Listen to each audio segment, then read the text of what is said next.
चलिए फिर वीडियो को शुरू करते हैं। आज का पहला सवाल आपका हो जाएगा, इलेक्ट्रॉन का आविष्कार किसने किया था। दोस्तों इलेक्ट्रॉन का आविष्कारक यह हो जाएंगे J Thomson. Option number B जो है आपका बिल्कुल सही जवाब है। इलेक्ट्रॉन का आविष्कार किया था जे थॉमसन ने। चलिए क्वेश्चन नंबर 2 है, मानव शरीर में पाचन तंत्र का सबसे लंबा भाग कौन सा है। देखिए मानव शरीर में सबसे लंबा पाचन तंत्र का भाग यह आपका छोटी आंत हो जाएगा, यानी ऑप्शन का बी जो है आपका बिल्कुल सही जवाब है, छोटी आंत।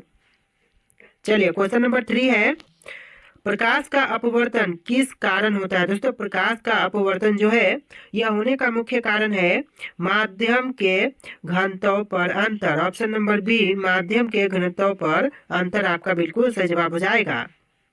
चलिए आपका अगला सवाल है क्वेश्चन नंबर 4, किसी वस्तु का भार कहाँ से सबसे अधिक होगा। दोस्तों किसी भी वस्तु का भार जो है वह कहाँ से सबसे अधिक होगा, तो यह होता है पृथ्वी की सतह पर। जी हाँ दोस्तों, वस्तु का सबसे अधिक भार जो होगा वह पृथ्वी की सतह पर होगा। ऑप्शन नंबर ए जो है आपका बिल्कुल सही जवाब है। चलिए क्वेश्चन नंबर 5 है, समुद्री जल से नमक निकालने की प्रक्रिया को क्या कहते हैं। दोस्तों समुद्री जल से नमक निकालने की प्रक्रिया को कहेंगे वाष्पीकरण, यानी ऑप्शन नंबर सी आपका बिल्कुल सही जवाब है। आप लोग वीडियो को लाइक करके चैनल को सब्सक्राइब कर लीजिएगा। चलिए अगले सवाल देखते हैं, किसी चालक में विद्युत धारा प्रवाहित करने के लिए कौन जिम्मेदार होता है। तो देखिए किसी चालक में विद्युत धारा प्रवाहित करने के लिए जिम्मेदार होता है इलेक्ट्रॉन, यानी ऑप्शन नंबर सी जो है आपका बिल्कुल सही जवाब है। चलिए अगले सवाल है, कौन सा ग्रह अपनी धुरी पर उल्टी दिशा में घूमता है। देखिए अपनी धुरी पर उल्टी दिशा में घूमता है शुक्र, यानी ऑप्शन नंबर सी जो है आपका बिल्कुल सही जवाब है।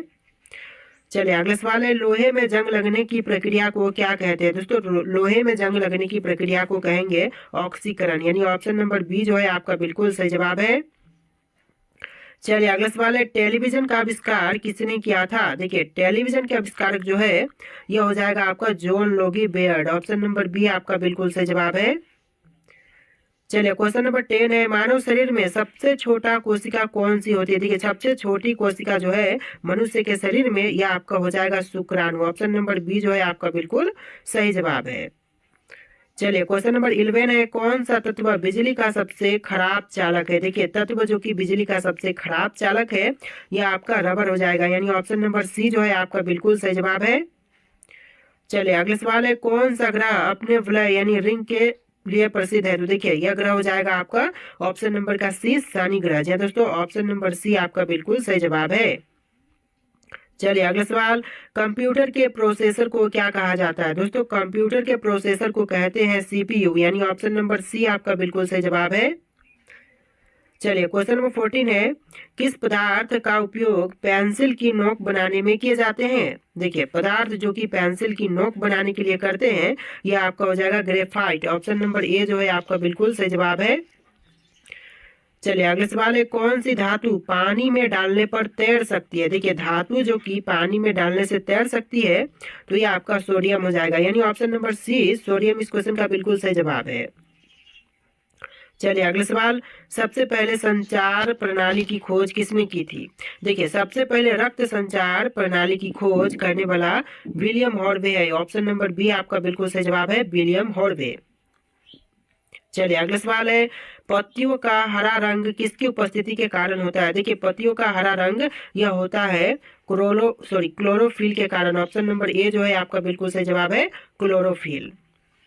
चलिए अगला सवाल है, सबसे अधिक समय तक ऊर्जा प्रदान करने वाला पोषक तत्व कौन सा है। तो देखिए सबसे अधिक समय तक ऊर्जा प्रदान करने वाला पोषक तत्व यह आपका हो जाएगा वसा। ऑप्शन नंबर सी जो है आपका बिल्कुल सही जवाब है। चलिए आपका अगला सवाल है क्वेश्चन नंबर 19, रबर किस पेड़ से प्राप्त किए जाते हैं। दोस्तों रबर जो है वह प्राप्त किए जाते हैं रबर ट्री से। ऑप्शन नंबर सी आपका बिल्कुल सही जवाब है, रबर ट्री। चलिए अगला सवाल देखते हैं, प्रकाश का वेग अधिकतम किस माध्यम में होता है। देखिए प्रकाश का वेग अधिकतम यह होता है निर्वात में। ऑप्शन नंबर सी आपका बिल्कुल सही जवाब है। चलिए अगला सवाल है, वायुमंडल की कौन सी परत रेडियो तरंगे को परावर्तित करने में मदद करती है। तो देखिए वायुमंडल की कौन सी परत है जो कि रेडियो तरंगों को परावर्तित करने में मदद करती है, तो यह आपका हो जाएगा आयन मंडल। ऑप्शन नंबर सी जो है आपका बिल्कुल सही जवाब है।